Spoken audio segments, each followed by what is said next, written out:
ဒီနေ့ပင်လယ်ကမ်းခြေကကြောက်ကလေးပုံမြင်လေးကိုပြပြမယ်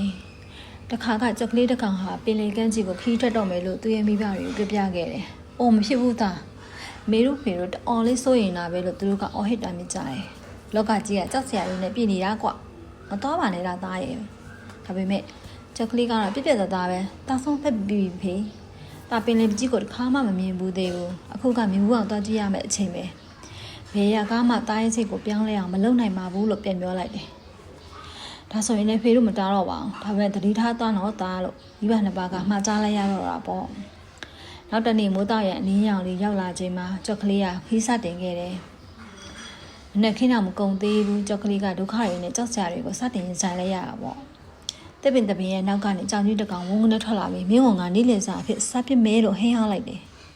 ကြောက်ကလေးကအသက်လို့ပြီးပြေးခဲ့ရတယ်အသက်ဘေးကတီတီလေးလွမြုပ်ခဲ့ပေမဲ့သူ့ရဲ့အနှီးပြလေးတစ်စိတ်တစ်ပိုင်းကတော့အကြောင်ကြီးရဲ့ပါးစပ်ထဲမှာပါသွားခဲ့ရရှာတယ်။မိုးလေပြန်ရောက်ပြန်တော့လေကြောက်ကလေးကငှက်တွေခွေးတွေရဲ့တိုက်ခိုက်ခြင်းကိုခံရပြန်တယ်။လမ်းတွေလည်းခဏခဏမှားခဲ့သေးတာပေါ့။သူဟာတကိုယ်လုံးနဲ့ပုံပဲ့တန်ရာတွေနဲ့အသွေးတွေချင်းချင်းညီလို့ပေါ့။ဒါပေမဲ့ပြမန်းနဲ့ပြီးကြောက်စိတ်တွေလည်းဝင်နေရှာတာပေါ့။ညနေဆောင်ချိန်မှာကြောက်ကလေးကနောက်ဆုံးကုန်းမြင့်လေးပေါ့ဖြည်းဖြည်းချင်းတက်လာခဲ့ပြီးသူ့ရှိမှကြဲပြောလာတဲ့ပင်လယ်ကမ်းခြေကြီးကိုမြင်လိုက်ရတော့တယ်။လိုင်းလုံးတွေကကမ်းခြေကိုတစ်ခုပြီးတစ်ခုရိုက်ခတ်နေတာကိုသူငေးကြည့်နေမိတယ်။ကောင်းကင်ရဲ့တစ်ခုလုံးမှာလည်းလှပတဲ့နေဝင်စည်းစအရာတွေကဖုံးလွှမ်းလို့ပေါ့။လှလိုက်တာဗျာလို့ကြောက်ကလေးကအားရပါရအော်ဟစ်လိုက်တယ်။ဒီလှပတွေကိုဖေဖေနဲ့မေမေနဲ့လည်းအတူမြင်ကျင်လိုက်တာတဲ့။ပင်လယ်ကြီးရဲ့အထက်မှာလာမင်းကြီးနဲ့ကျဲလေးတွေစတင်ပေါ်ပေါက်လာတယ်။ကြောက်ကလေးဟာကုန်းမြင့်ထိပ်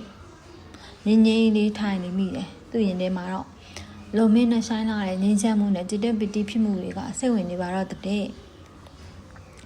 ပုံမြင်လေးကပေးတဲ့သင်ခန်းစာကတော့ကျန်းတဲ့ခက်ခဲလာတဲ့ခရီးလမ်းမှာမိုင်းပေါင်းများစွာပြင်ပန်းခဲ့ရသမျှဟာစစ်မှန်တဲ့ပျက်စီးမှုခဏတာလေးတွဲဆိုရင်တမိုးရှိလာပါတယ်